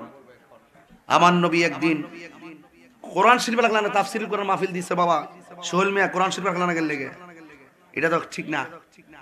এইভাবে আমার নবী খুতবা দিতেছেন, তাফসীর কোরআন মাহফিল, সামনে কোরআন লাগবে, বালিশ লাগবে, রিয়াল লাগবে, সিস্টেম আছে, উঁচু করে রাখবো বালিশগুলো, কোরআনগুলো দেখতেও সুন্দর লাগবে, আমাদের জন্য সাপোর্ট হবে। আমরা তার হাফেজ না, আমি হাফেজও না, আমি কারিও না। আমার আম্মা আমার সালার মধ্যে বসাইয়া কোরআন শরীফের সবক দিছে। এবার ওই সময় সুইটি বিস্কুট ছিল, সুপার বিস্কুট আর সুইটি বিস্কুট। কি আপনারা মনে হয় খাইছেন না এগুলা? না এখন এগুলো নাই। সুপার বিস্কুট গুলো কি আছে? নাম কি ওই আছে? নাম কি আগের থেকে আছে? আগের মতো মজা নাই। আগের মতো তুই আবার সুইটি বলতে আরেক সুইটি বুঝিস না। সুইটি বিস্কুট আসছিল বেহুবটা, ও সুইটি সুইটি সুইটি যত মজা গেলে তোর নামটা সুইটি সুইটি সুইটি বিস্কুট, সুইটি বিস্কুট আর হলো সুপার বিস্কুট। ওইটা ওই যে গুল সাইজ করেছে প্যাকেটের মধ্যে বিক্রি করতো। যাই হোক বাদ দেন, অনেক আগের ঘটনা, আমার বহুত আগের ঘটনা, যখন আমি ওই আমলে। হ্যাঁ আমি ছুটু না কায়দা করি, আমি ছুটু। আমি যে কইছি যে কোরআন শরীফের সবক যখন দিছে তখন তো হিসাবে আমি ছুটু। ওই তা আম্মা আমার প্রথম সবক দিছে, আম্মা কইছিল একটা কথা, পুত্রে বিসমিল্লাহির রহমানির রহিম যদি তুই বানান করে পড়তে পারো সারাটা কোরআন শরীফ পড়তে পারবি। বানানটা এটা মানে জের জবর পেশ নোক্তা তাসদীদ সবকিছুই আছে। তো আমার আম্মা আমারে বসায়া সবক দিছে। সবকের মধ্যে প্রথম যে সূরাটা পড়াইছে এই সূরাটার নাম হলো সূরা ইখলাস। সূরা ইখলাস মানে কুল হুয়াল্লাহ। কি কি কুল হুয়াল্লাহ? কুল হুয়াল্লাহ যদি কেউ একবার পড়ে কোরআন শরীফ 3 ভাগের 1 ভাগ সওয়াব পাওয়া যায়। দুইবার পড়লে কোরআন শরীফের 3 ভাগের 2 ভাগ সওয়াব পাওয়া যায়। আর 3 বার পড়লে কোরআন শরীফ পুরাটারে সওয়াব পাওয়া যায়। সুবহানাল্লাহ। নামাজের মধ্যে বেশিরভাগ ফাতেমা যোহরা রাদিয়াল্লাহু তাআলা আনহা বেশিরভাগ এই সূরাটা দিয়ে নামাজ পড়তো। নবী ডাক দিয়ে কয়, তুমি কি আর কোন সূরা পাও না? ফাতেমা কয়, ইয়া রাসূলুল্লাহ এই সূরাটার আমি বড় মহব্বত করি। আমি কি করি? মহব্বত করি। নবী ডাক দিয়ে বলেন, ও আচ্ছা ঠিক আছে। মা ফাতেমা প্রত্যেকদিন ফজরের নামাজের পরে 10 বার সূরা ফাতিহা পড়তো, সূরা ইখলাস পড়তো, আর 10 বার দুরূদ শরীফ পড়তো। নবী ডাক দিয়ে কয়, শুধু এটাই পড়তেছো আর কিছু সূরা পাও না? কোন নবী এটার মহব্বত করি। আমার নবী কয়, যারা এই তোমার এই আমলটা করবে আল্লাহ তার জন্য জান্নাতে একটা বালাখানা বানাই দিবে। এই ওজিফাগুলো আমরা পীর মাশায়েখ যারা এইগুলো সবগুলো দিয়ে থাকে। তো আমার নবী যে যুদ্ধের সশরীরে অংশগ্রহণ করছে এই যুদ্ধের নাম কি? জোরে কইতে হবে, এই যুদ্ধের নাম কি? গাজওয়া। আর যে যুদ্ধে নেতৃত্ব দিছে এই যুদ্ধের নাম কি? এই নবী এইভাবে একদিন মিম্বরে দাঁড়াইছে। আমাদের এলাকায় জুম্মার মসজিদের মেম্বার আছে না, আমাদের সানি খুতবা যে পড়ি আর কি, এইভাবে আমার নবী খুতবা পড়তেছে। এইভাবে খুতবা পড়তে পড়তে পড়তে পড়তে আমার নবীর চেহারা মোবারকটা একটু লাল লাল ভাব দেখা যাচ্ছে। সুবহানাল্লাহ বলতেন না? আমরা ওয়াজ করলে একটু ঘামি না? নবীও যখন বক্তব্য দিতেন ঘামতেন। সুবহানাল্লাহ বলেন। নবীর এই কপাল মোবারকের মধ্যে পসিনা মোবারকগুলো ভাসতো। নবীর সাহাবীরা বলেন, আমার নবীর এই পসিনা মোবারকগুলো দেখতে পুরা মুক্তার দানার মতন চিকচিক করতো। আর নবীর পসিনা মোবারক থেকে মেশকে আম্বরে গ্রান বের হতো। তা আমার নবী একদিন খুতবা দিচ্ছেন আর আমার নবীর চেহারাটা এমন লাল হয়ে গেছেন, সাহাবায়ে কেরামকে কারণটা কি? আর খুতবার ভিতরে আমার নবী কয়, ইয়া সারিয়াতুল জাবাল, ইয়া সারিয়াতুল জাবাল, যেটা খুতবার কোনো অংশ নয়। সাহাবায়ে কেরাম এটা শোনার পরে মনে মনে ভাবতেছে, কি ব্যাপার, রাসূল তো অস্থির কেন? আল্লাহর হাবিব এভাবে আল্লাহর হাবিবে লাল বর্ণ হয়ে গেল কেন? আর হঠাৎ করে এরকম শব্দ প্রয়োগ করলো কেন? এমন ভাবে যেন মনে হচ্ছে একটা চিন্তাই পড়ে গেছে। ওই মুহূর্তে আল্লাহর হাবিব নামাজ যখন শেষ করলেন, শেষের পরে নবীর একটা সাহাবী আমার নবীকে ডাক দিয়ে বলেন, ইয়া রাসূলুল্লাহ, আপনি খুতবা দেওয়ার সময় একটি শব্দ চয়ন করলেন আর আপনার চেহারা এত অস্থির দেখা গেল কেন? এই কথা বলার পরেই আমার নবী ডাক দেখে, সাহাবীরা, আমি নবী যাহা দেখি তোমরা তা দেখো না। যদি কোন সুবহানাল্লাহ গণ। আমি নবী যাহা শুনি তোমরা তা শুনো না। এই কথা বলার পরে সাহাবারা ডাক দিবেন, ইয়া রাসূলুল্লাহ, আপনি কি শুনেন, কি দেখেছেন, একটু মেহেরবানি করে আমাদেরকে বলে একটু মনটা সান্ত্বনা করেন, আমরা তো চিন্তায় পড়ে গেছি, আপনি আবার আমাদের প্রতি কোনো বেজার হয়ে গেছেন কিনা। তখন আমার নবী গায়েবের খবর দেয়। সুবহানাল্লাহ কইতেন না? আমার নবী গায়েব জানে কি জানে না? জানে। নবীজিকে এই ক্ষমতা দিয়েছে কে? আল্লাহ। আল্লাহ দিয়ে থাকলে আমরা কোনো অসুবিধা আছে? এই জন্য যুবক ভাইয়ারা আমার, পারলে দিলটা নরম করবেন, এক ফোঁটা চোখের পানি ছেড়ে দিবেন, আর অন্তরে নবীর জজবাটা তৈরি করবেন। সুবহানাল্লাহ বলেন। আল্লাহর হাবিব বলেন, এ সাহাবায়ে কেরাম, দ্বীনের জন্য, কোরআনের জন্য আমার সাহাবীদেরকে কাফের মোকাবেলায় আমি পাঠিয়েছিলাম, আমি যুদ্ধের ময়দানে পাঠিয়েছিলাম। আমি যখন মসজিদের মধ্যে নামাজ পড়াইতেছি, আমি যখন খুতবা পড়তেছি গো, আমি তাকায় দেখলাম আমার চোখের সামনে একটা ঘটনা ভেসে উঠলো। আমি যেই সেনাপতিদেরকে যুদ্ধের ময়দানে পাঠিয়েছি, দেখেন কেন নবী নবী করি, কারণটা কি? অনেকে বলে কবরের ভিতরে নাকি নবীর ছবি দেখাইবো, নাউজুবিল্লাহ। আমার নবী আসার ক্ষমতা আছে না নাই? আরো জোরে বলো, আছে না নাই?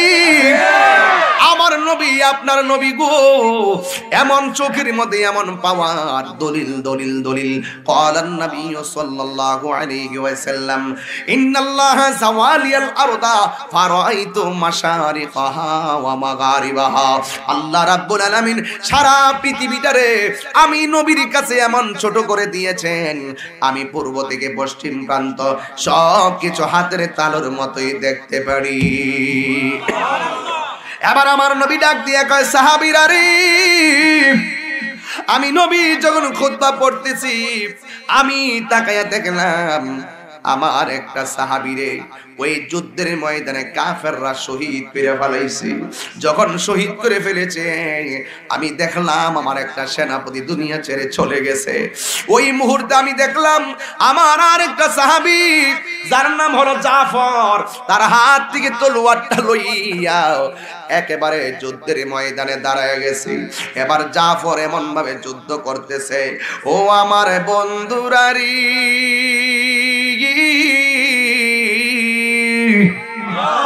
ও বন্ধুরে আমার, আমার হুজুরে বলেছেন এখানে অনেক হিন্দুরা ওয়াজ শুনতে আসে, আসে কিনা? আসে কিনা? অনেক হিন্দুরা ওয়াজ শুনতে আসে। দেখো আমাদের দ্বীনের জন্য কেমন ভাবে নবীর সাহাবীরা গায়ে রক্ত গোলা জড়াইছেন। খানকার মধ্যে পয়সা পয়সা শুধুমাত্র তামাশা দেখলে চলবে না, মাঝে মাঝে হকের জন্য হক কথা বলা লাগবে। কথা বলেন ঠিক কিনা? আমার নবী বলে, তো আমার সাহাবীরা খুব হৃদয় বিদারক। আমি দেখলাম আমার জাফর হাতের মধ্যে তলোয়ারটা নিল। এই তলোয়ারটা নেওয়ার পরে এমন ভাবে যুদ্ধ শুরু করলেন, এবার জাফরের ডান হাতের মধ্যে একটা কোপ মারছে, ওই হাত থেকে অর্ধেকটা হাত কাইটা ফেলাইয়া দিছে। এবার এত ভারী তলোয়ারটা জাফর হাতে তুলতে পারে না, অর্ধেকটা কাইটা এইভাবে ঝুলতাছে গো। এবার হযরতে জাফর এবার বাম হাতের মধ্যে তলোয়ারটা নিলেন, নেওয়ার পরে জাফরে যুদ্ধ করতেছেন, কিন্তু জাফরের ডান হাতটা কেটে গেছে। এবার অর্ধেকটা কেটে গেছে আর অর্ধেকটা এমন ভাবে জ্বলতেছে। এই ঘটনাগুলো শুনলে মজা লাগে না?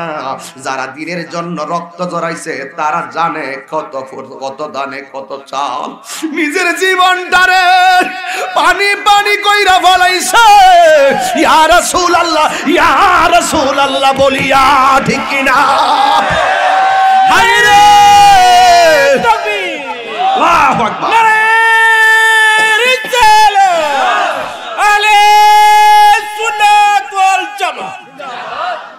আল্লাহু আকবার, আল্লাহু আকবার। খেয়ে না খেয়ে দিন প্রচারের কাজে নিজেকে দিয়াছ বিলিয়ে, তাই ফের কাফেরেরাও চিনল না আলো, দুষ্ট ছেলেদের পিছু দিল লেলিয়ে। পাথরের আঘাতে ক্ষত বিক্ষত হয়ে সারা শরীর থেকে রক্ত ঝরে। হে রাসূল, তোমাকে ভুলি আমি কেমন করে? আমার নবীর উপর আর কোন নবী আছে? এই নবীতে ইচ্ছা করলে ঘরে বসে থেকে আল্লাহরে বলতে পারতেন, আল্লাহ ওদেরকে ধ্বংস করে দাও। আমার নবী সেখানে বসে না থেকে মাঠে গেল, দ্বীনের জন্য, কোরআনের জন্য গিয়ে নিজের রক্ত মুবারক জড়িয়েছে। তাইফের জমিনে পিঠটা লাল লাল বানায় ফলাইছে, দন্ত মুবারক ভাঙা টুকরা টুকরা করে ফলাইছে। হেলমেট দিয়ে মাথার মগজ পর্যন্ত পাথর আঘাতে হেলমেট ঢুকে গেছে। এরপরে আমার নবী বলেন, আল্লাহ, জিব্রাইল কয় নবী গো, আপনি এদেরকে ধ্বংস করে দেন, বদদুয়া দিয়া সব শেষ করে দেন। আমার নবী বলছে, জিব্রাইল আমি তো সফিউল্লাহ নই, আমি তো নাজিউল্লাহ নই, আমি তো খলিফাতুল্লাহ নই, আমি তো খলিলুল্লাহ নই, আমি তো রুহুল্লাহ নই, আমি হইলাম হাবিবুল্লাহ, আমি তো রাহমাতাল লিল আলামিন। এমন একজন নবী ঘর থেকে বসে খবর দেয়, নিজের বডির মধ্যে ব্যথা লাগলো, কিন্তু এমন ভাবে কান্দে নাই, গর্তের মধ্যে পড়ে গিয়াও কান্দে নাই।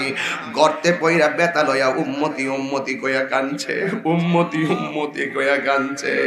কিন্তু নবীর সাহাবী যখন হাত কাইটা গেছে, ঘর থেকে বইসা বইসা আমার নবী মসজিদ থেকে চোখের পানি ফালাইয়া গাইমা গেছে।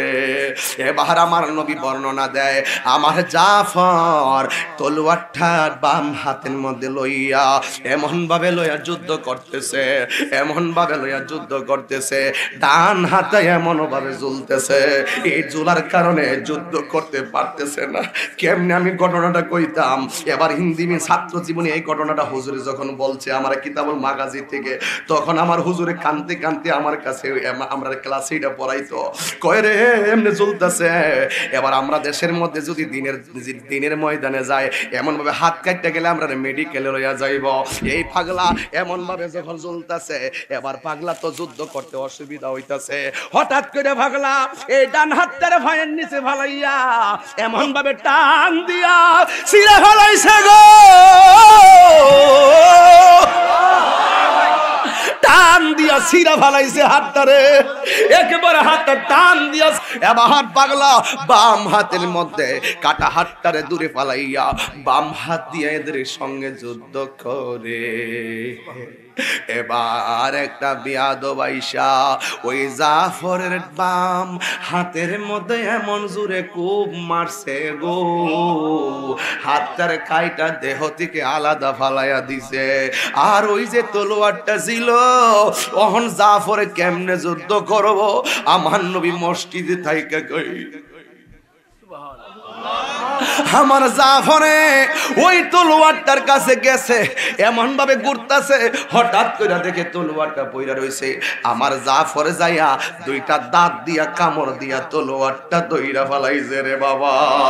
ও বন্ধু রে, ও বন্ধু, হো হবিগঞ্জের বাবা, ইসলামটা এমনি আকাশ দিয়া উইরা আসে নাই, ইসলামটা আকাশ দিয়া উইরা আসে নাই। ইন দি মিন টাইমে আমার নবী কয়, আমার জাফরে ওই দাঁত দিয়া দেই ওই তলোয়ারটারে কামড় দিয়া ধরলো, ধরার পরে বিয়াদবরা ধাক্কা মাইরা মাটির মধ্যে ফালাইয়া এমন ভাবে জাফরের বুকের মধ্যে তীর ঢুকাইয়া দিল। আমার নবী কয়, আমার জাফর রে ওরা এমন ভাবে মাইরা ফালাইছে, শহীদ কইরা ফালাইছে। আমার নবী একদিন কয়, উম্মত হাসরের ময়দানে সবাই আমার পিছে পিছে জান্নাতে যাবে, কিন্তু একটা মানুষ তার দুইটা ডানার মধ্যে পাখির ডানা লাগাইয়া দিব। সবাই আমার পিছে পিছে যাবে, একটা মানুষ সবার উপর দিয়া উড়ে উড়ে জান্নাতে যাবে। জিজ্ঞাসা করা হয়, নবী গো লোকটা কেডা? আমার নবী বলে, লোকটা চিনো না, দিনের জন্য যার দুইটা হাত কাইটা ফেলাইছিল, এর নাম হলো জাফর, যার উপাধি হইল তৈয়ার। জোরে কোন আল্লাহু আকবার, আর জবান খুলে কোন আল্লাহু আকবার। আমার নবী বলে, আমি বিচলিত হয়ে গেলাম। আমার জাফর যুদ্ধের ময়দানে তলোয়ার দিয়ে আঘাত করতে করতে আমার জাফর দুনিয়া থেকে বিদায় করে দিয়েছে। এবার আমার নবী বলেন, ওই মুহূর্তে তলোয়ারটা ঠাস করে হাতে নিয়েছে একজন সাহাবা, যাকে বলা হয় সাইফুন মিন সুয়ুফিল্লাহ, যাকে আল্লাহর তরবারি বলা হয়, যাকে আল্লাহর তরবারি বলা হয়, যাকে আল্লাহর তরবারি বলা হয়। জোরে জোরে কি আল্লাহু আকবার বলা যাবে না? যাকে আল্লাহর তরবারি বলা হয়, সাইফুন মিন সুয়ুফিল্লাহ, যাকে আল্লাহর তরবারি বলা হয়, ওই কইছে ওই লোকের নাম হলো হযরতে খালিদ ইবনুল ওয়ালিদ। ওই তিনি তখন ওই যুদ্ধের ময়দান থেকে এইভাবে হাতের মধ্যে তলোয়ারটা লইয়া এমন ভাবে বীরত্বের সঙ্গে যুদ্ধ শুরু করে দিয়েছে, তার একটা মুসলমান ভাই নবীর একটা সাহাবীর এমন ভাবে হাত কাইটা ফলাইছে, ওই খালিদ ইবনে ওয়ালিদের ভিতরে একটা জজবা উইটা গেছে, আর সহ্য করা যায় না। আজকে মুসলমান বিপদে পড়ে গেলে আরেক মুসলমান হাতে তালি দেয়, আজকে আমরা একটা বিপদে পড়ে গেলে আরেকজনে হাতে তামাশা করে। না না না না, ও যুবক, আমার নবীর সাহাবী খালিদ ইবনে ওয়ালিদ এইভাবে তলোয়ারটা হাতে নিলেন, হাতে নিয়ে তিনি যুদ্ধ শুরু করে দিলেন। বন্ধুরে আমার, ও যুবক ভাইরা, খালিদ ইবনে ওয়ালিদের পাওয়ার এত বেশি, তিনি এমন ভাবে কসুরি পানার মতন কাফের গুলারে একেবারে নাচতে নাবুদ কইরা পালাইতাছে, কিন্তু হঠাৎ করে তার মাথা থেকে হেলমেটটা পইরা গেছে। ওই মুহূর্তে হযরত খালিদ ইবনে ওয়ালিদ একবারে পাগলের মতো হইয়া গেছে, আমার হেলমেট কই কইয়া দৌড় মারছে। এখন পিছন দিক দিয়া কাফের ধাও মারলো, ধাও মারার কারণে এবার অন্যান্য সাহাবীরা বলে, খালিদ আপনি যুদ্ধের ময়দান থেকে কোথায় দৌড় মারতেছেন? এই কথা বলার পরে খালিদ ইবনে ওয়ালিদ কয়, আমার মাথার টুপিটা পাইতেছি না। আরে টুপি খুঁজতে গেছেন, আমাদেরকে তো ওরা সবাই মাইরা ফালাইব, আমরা তো যুদ্ধের জিতা যুদ্ধটা হাইরা যাইতেছি। কয় না, কিছু করার নাই, আমার টুপি লাগবো। এবার টুপির জন্য খালিদ ইবনে ওয়ালিদ পাগলের মতো হয়ে গেছে। এবার খুঁজতে যাইয়া ইন দি মিন টাইমে ওই মাথার টুপিটা পাইছে।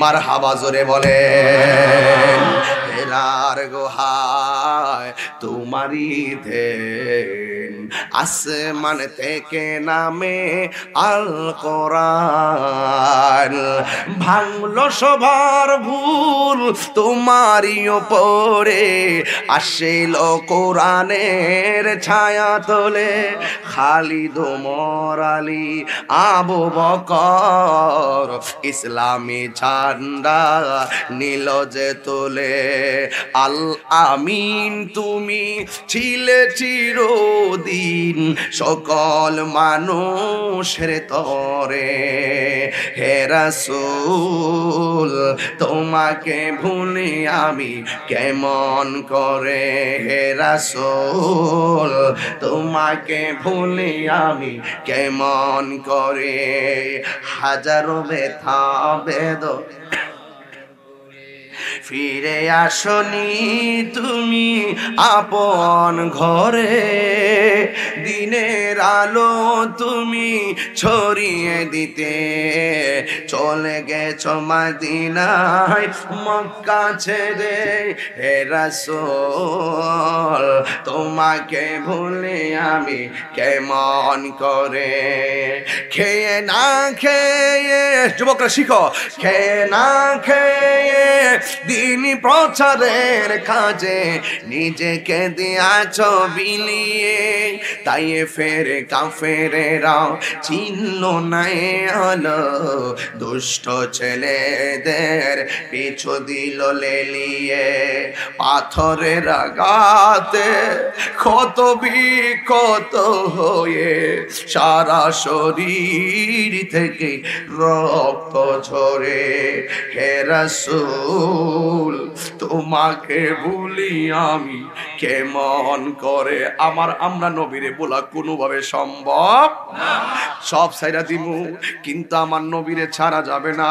আমার নবী বলেন, আমি দেখতেছি আমার খালেদ পাগলের মতো দৌড়াইতাছে, দূরতে যাইয়া মাথার মধ্যে টুপিটা লাগাইলো, ও হবিগঞ্জের বাবা জবানটা কইলা কও ইয়া রাসূলুল্লাহ, হায়রে কি আছে টুপির ভিতরে? আমার খালেদ এত সাহসী, টুপিটা পরার সাথে সাথে শক্তি শেষ, ডাক দিয়া কয় খালেদ তুমি কেন টুপির পিছনে পিছনে দৌড়লা? কই আমার গায়ের মধ্যে শক্তি নাই, সব শক্তি আমার টুপির ভিতরে। এই আওয়াজে মানি না, জোরে কোন আল্লাহু আকবার, মহব্বতে কোন ইয়া রাসূলুল্লাহ। এ বন্ধু, মাথার মধ্যে টুপিটা যখন লাগাইল, আবার তিনি ঘুরাইয়া দাঁড়াইয়া গেছে। সাহাবীরা বলে এমন শক্তি, 4-5 জন একসাথে কূপ দিলে, খালিদ বিন ওয়ালিদ এমনি কুরান্তি দিলে সবগুলারে কচুরি পানার মতন সমান কইরা ফলাইছে। আপনারা বলেন গায়ের ভিতরে কি গায়ের জোর না বেলায়েতের জোর?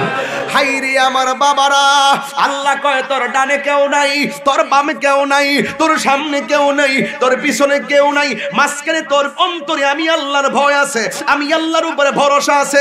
মনে রাখবি, পৃথিবীর কেউ যদি তোর সঙ্গে না থাকে, আমি আল্লাহই তোর জন্য যথেষ্ট। ঠিক কি না বলে? ওয়ালামু আন্নাল্লাহা মা'আল মুত্তাকিন।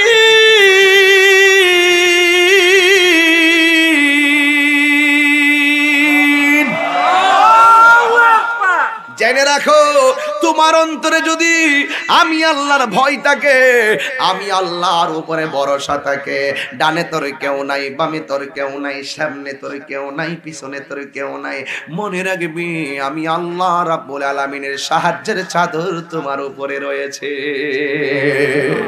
কথা বলেন ঠিক কিনা বলেন, আর জোরে জোরে বলেন ঠিক কিনা।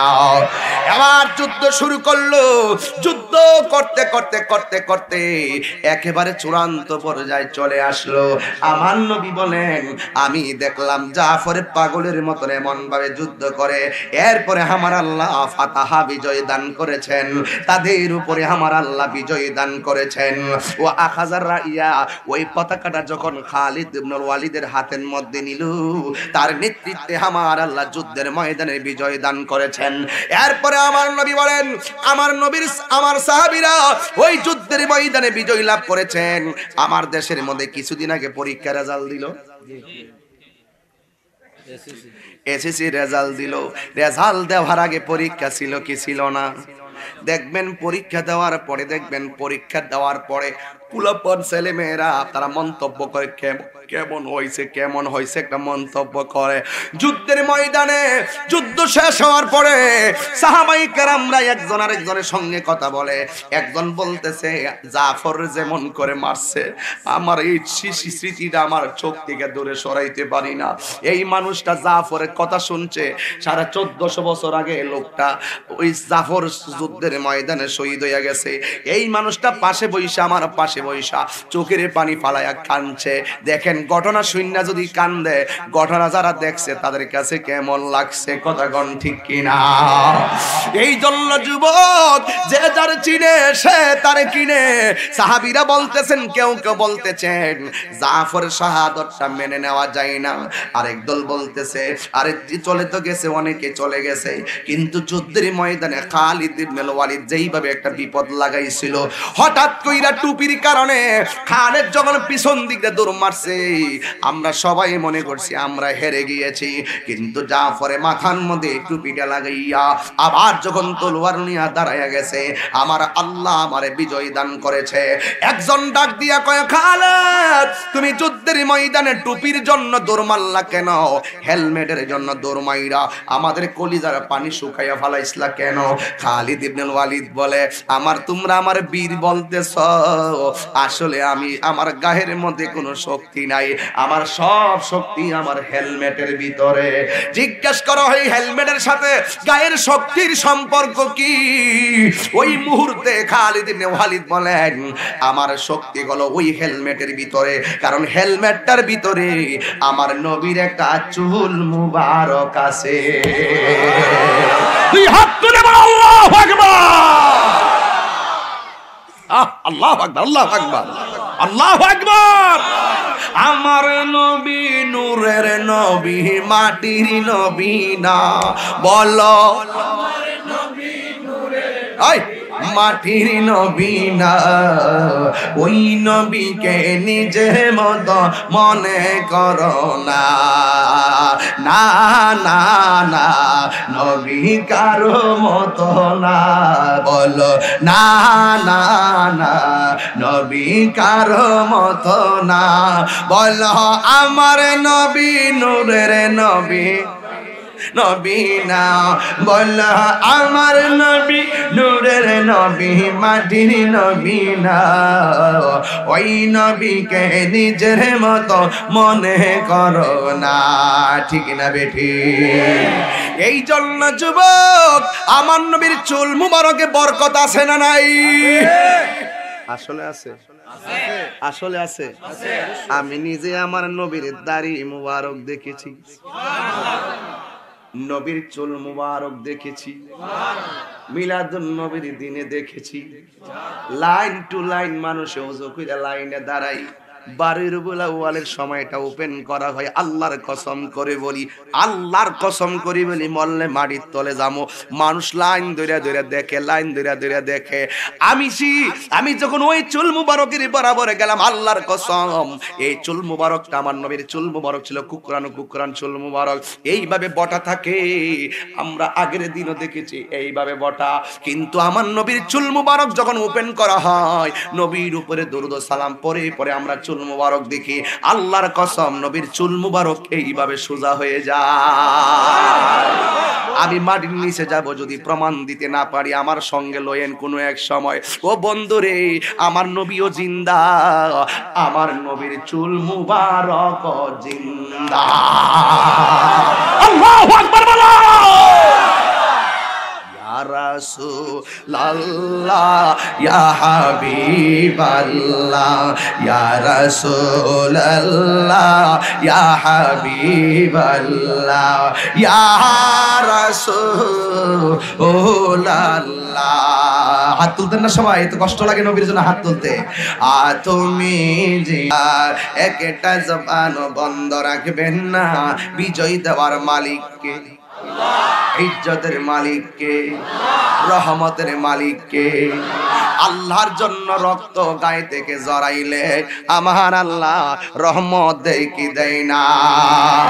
হাইরে আমার বাবা, আমি এখন গজল বললাম, একটা মানুষ আমার টাকা দিয়া দোয়া চাইয়া গেছে। আরে নবীর পক্ষে শান গাইলে সম্মান বাড়ে না কমে? নবীর মহব্বতের আলোচনা করলাম।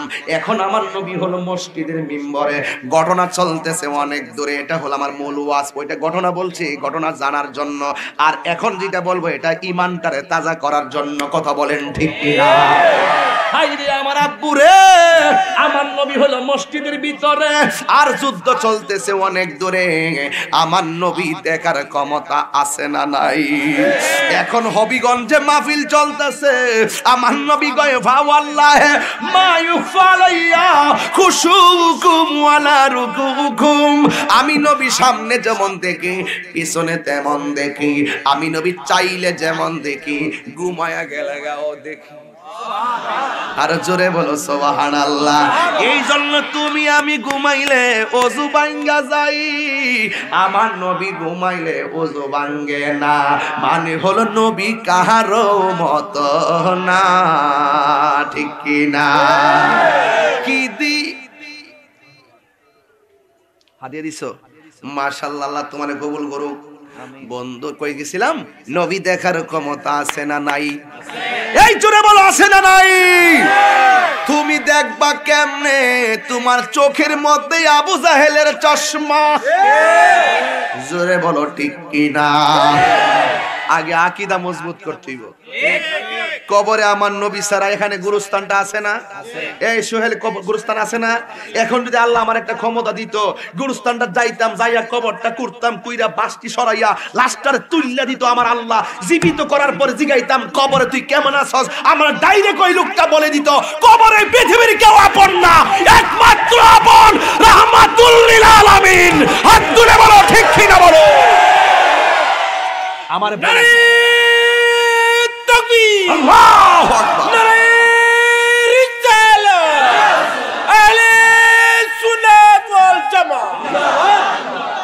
ঠিক কিনা বলেন?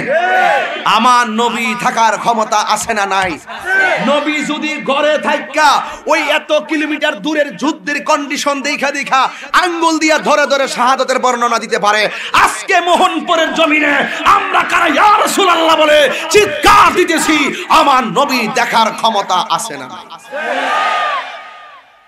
এটাই হলো ঈমান। এটা কি ঈমান? ঈমান 31st নাইট নয়, কবরের ফার্স্ট নাইট কেমন হবে সেই চিন্তা করো। এটাই ছিল আমার প্রথম টপিক। কথা কি মনে আছে? এই কথা কি মনে আছে? 31st নাইট নয়, কবরের ফার্স্ট নাইট কেমন হবে সেই টেনশন করো। এই রাত্র যদি ভালো হয়ে যায়, সেই সবুজ টুপি, সবুজ টুপি বসুন, বাড়িতে কাজ আছে, কেউ না মরলে যাওয়া যাবে না।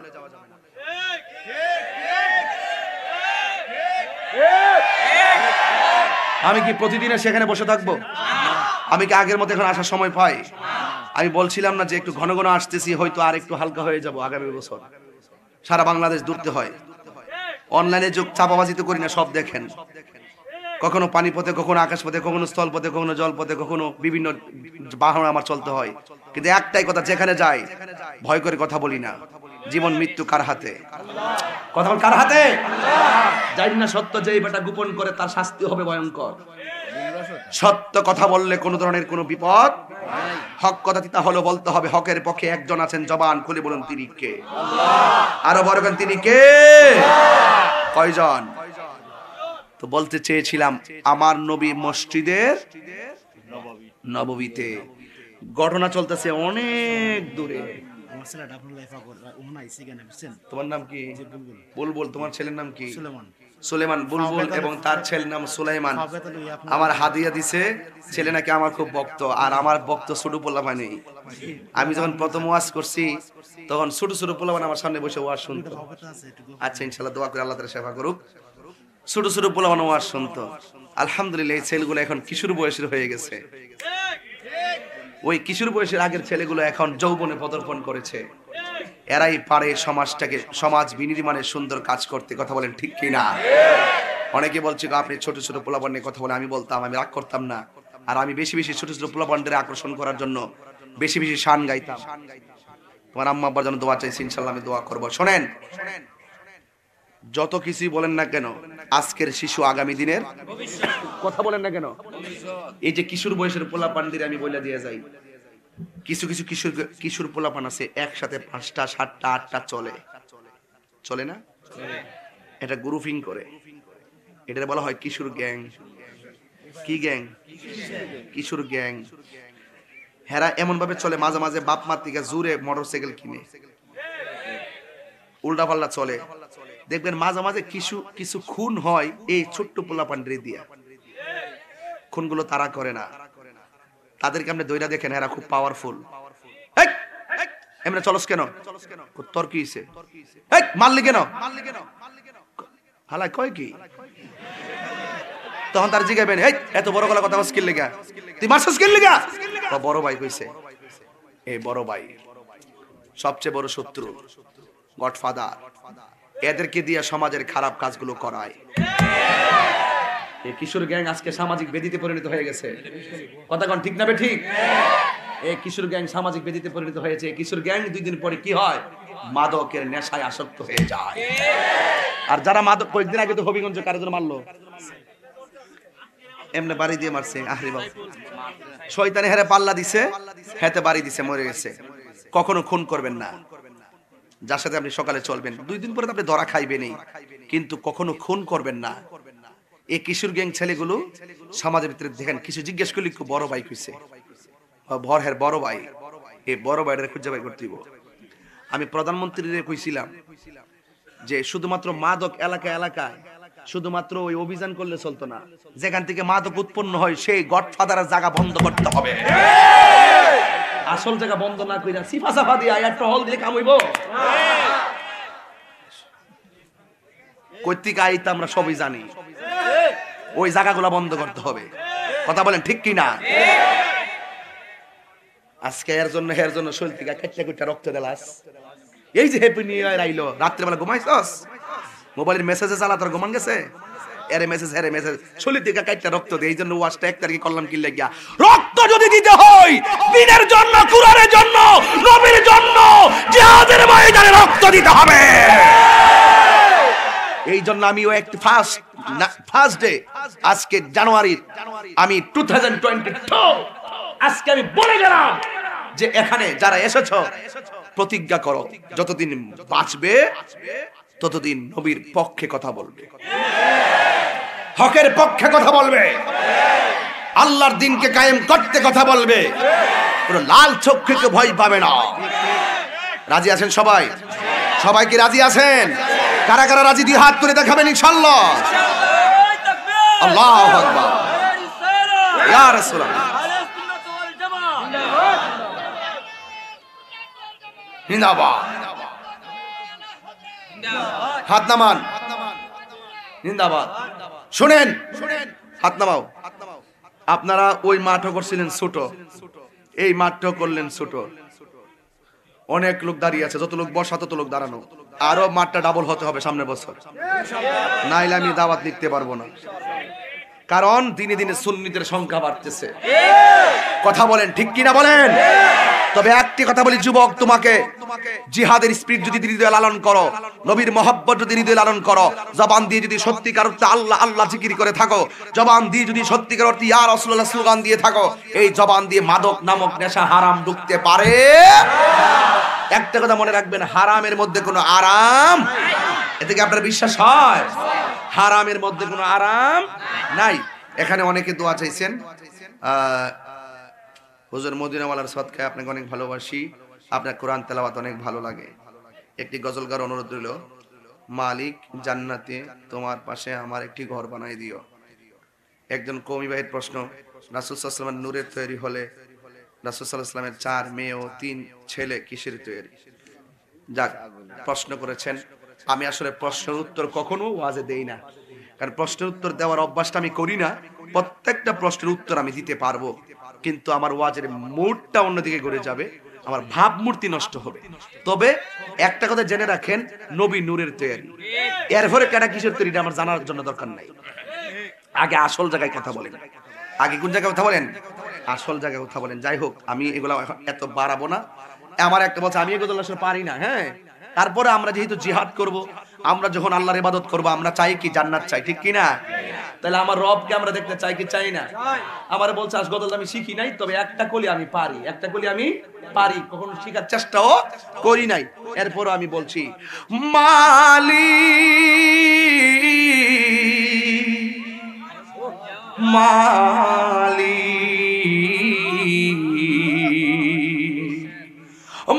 মালিক তুমি জান্নাতে তোমার পাশে আমার একটা ঘর বানিয়ে দিও। সুবহানাল্লাহ, একটা ঘর বানিয়ে দিও, ঠিক কি না বলে? যাই হোক বাবার আমার, এটা আমি শিখে নিব। তোমাদের পছন্দ হয় গজলটা না? তাহলে আসলে দেখলাম অনেক প্রেম চলে আসছে, তাহলে আমি শিখে নিব। এই গজলগুলো আমাদের সুন্নিদের মধ্যে কম গাওয়া হয়, এগুলো কমই যারা কলরবে যারা আছেন তারা খুব বেশি বেশি গায়, এবং আমরাও তাদের গজলগুলো গাই। ওরা আমাদের সাথে একটু হিংসা করলো, আমরা হিংসা করি না। আমাদের গজলগুলো যতই ভালো হোক তারা গায় না। এটা আমি ইয়া রাসূলের গজলটা গাই, এরা বুলেট দিলে হারা গাইতো না। হ্যাঁ, কি লাগে এটা তাহিরি গাইছে, গাইতাম না। হিংসালি একখান দ্বারা হগলাম তো হিংসা, কথা কোন ঠিক কিনা বলেন? দেন না, আমি ভাগরি ভরে এরা পড়তো না। হ্যাঁ, অনেক হিংসা আছে। হুজুর মদিনাওয়ালার সদকায় আপনাকে অনেক ভালোবাসি, আপনার কোরআন তেলাওয়াত অনেক ভালো লাগে, আপনাকে অনেক মারহাবা। আমি অনেক তেলাওয়াত করেছি, আপনি এই সুযোগে শুনে নিয়েছেন, আপনার ভালো লাগার তেলাওয়াত গুলো মারহাবা। আল্লাহ কবুল করে, বলেন আমিন। তো সব কথার এক কথা হলো, বাবা সন্তানটাকে নিয়ে পানিতে পড়ে গেছে। কেন পড়ে গেছে? আরেকজনে হসপিটালে আছে, আমাদের ফারুক ভাই। হ্যাঁ হ্যাঁ, আমাদের ফারুক ভাইয়ের আব্বা খুবই অসুস্থ, খুবই অসুস্থ।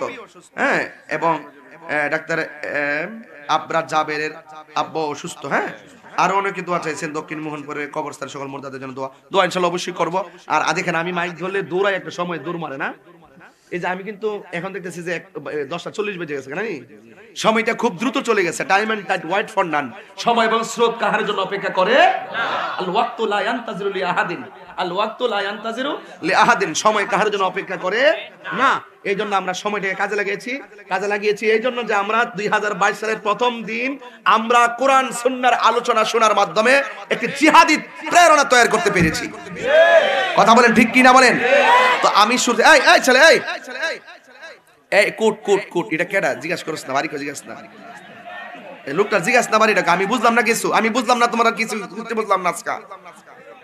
আস্তে রাউস না, আমি একটু জাস্ট দৌড়লাম আর কি, বুঝছ না। আমি চাই যে এরা মুনাজাত করে যাক, এরা আব্বার লাগে এরা দোয়া করুক, এরা আম্মার লাগে দোয়া করুক। আমি তো ভালো রাস্তা দেখাইতেছি, এর গেলে আমি কিটা করতাম? কথা কোন ঠিক কি না? যাক, আমার মনে হয় প্রাকৃতিক কোনো কারণ থাকলে যাইতে পারে, না হইলে যাওয়ার কোনো দরকার নাই। কথা কোন ঠিক না বে ঠিক?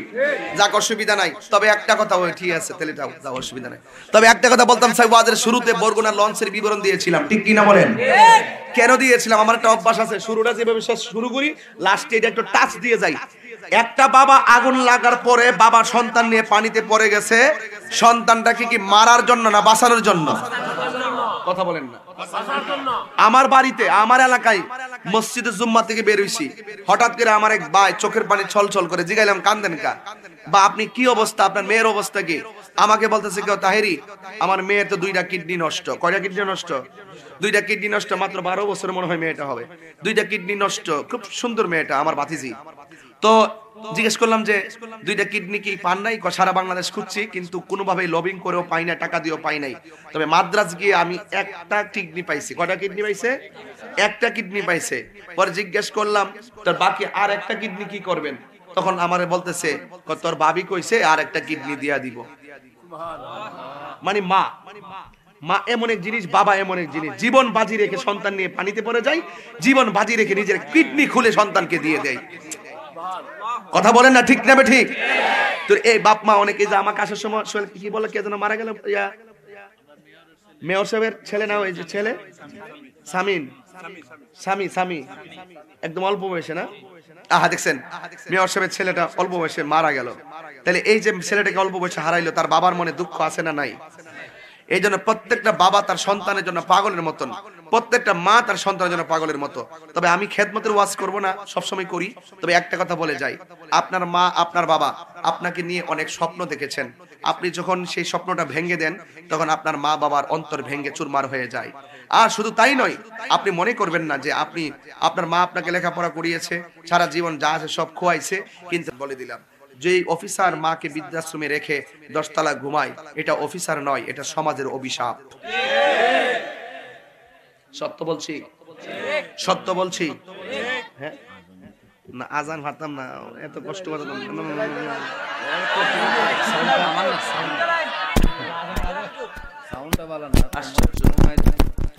এই শুনেন, আপনার ঘুমে ধরছে না? শীত লাগছে না? আল্লাহর রাস্তায় যান। মানে এইরকম এমন একটা বের দিছেন, মনে হয় যেন সারা রাত লেগে আটকে লেগেছিল। আমার কিন্তু অলরেডি একটা মাহফিল ধরার কথা 11টা। নাসিরনগর কয়টা? নাসিরনগর খানদরা। ওরা কিন্তু, আমি কিন্তু ফোন ফ্লাইট মোড করে দিছি, কারণ অবস্থা ভয়াবহ। এখানে বাজতেছে 11টা। তাইলে আমি কোন সময় ঘরে যাবো? আবার তারা বলছে হুজুর অবশ্যই অল্পটা খাইয়া হইলে যাইতে, নাইলে কষ্ট হইব। ওখানে নিয়ে আবার কতক্ষণ বসে রে, এইটা কোনো শিওর নাই। এরপর দৌড়াই ওয়াজ করতেছি। এরপরে ওই একটু টাইমটা এমন ভাবে নিছি যেন মোটামুটি অর্ধরাত্রের মধ্যে বোঝা যায়। ইচ্ছা করে আবার আধা ঘন্টা পরে এসে মাইকটা ধরছি। তো যাই হোক, সব মিলাইয়া জামের মধ্যে ছিলাম। তো যাই হোক, আপনারা যারা এসেছেন, আমি যে কথাগুলো বলছি, যেই অফিসার মাকে কষ্ট দেয়, এটা কি অফিসার না অভিশাপ? আর যেই ফিরে বলবো মা বাবার সেবা লাগতো না, আমি তোর সব, এটা কি ফিসাব না ফেসাব?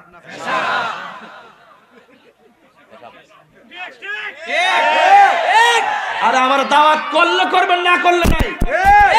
আমার হক কথা বলতে হবে। কথা বলেন ঠিক কিনা বলেন? আমি ওই দিনে বহুলাতে কয়েকজনে বায়াত করাই গেছি, এই যে আপনাদের বহুলাতে। আমি একটা কথাই বলি, আমারও আজ যদি 1 মিনিটের জন্য ভালোবাসা থাকেন, জীবনে 2টা মানুষকে কষ্ট দেন যাইতো না, একটা মা একটা বাবা। কষ্ট দেওয়া যাইবো? কষ্ট দেওয়া যাইবো? আমি আপনাদের কাছে দোয়া চাই, একটা দোয়া আমি চাই। আজকে মাহফিলের মধ্যে আমার ইমিডিয়েট যিনি বড় ভাই, ওনার আগামীকাল গলায় যেন কি জানে থাইরয়েড না কি জানে একটা হইছে, কালকে অপারেশন হবে। আমার ভাইয়ের জন্য সবাই দোয়া করবেন। আমি যখন আসতেছিলাম তখন আমার ভাই আমাকে জড়ায় ধরে কান্নাকাটি করছে। আপনারা তো অনেক সময় দোয়া চেয়েছেন, আজকে আমি আমার ভাইয়ের জন্য দোয়া চাই। আল্লাহ যেন ভাইকে যেন পূর্ণ শেফা দান করে, বলুন আমিন। দোয়া করবেন ইনশাল্লাহ। আল্লাহ প্রত্যেকের ভাই, প্রত্যেকের বোন, প্রত্যেকের মা বাবাকে যেন হায়াত দারাজ করে, বলুন আমিন।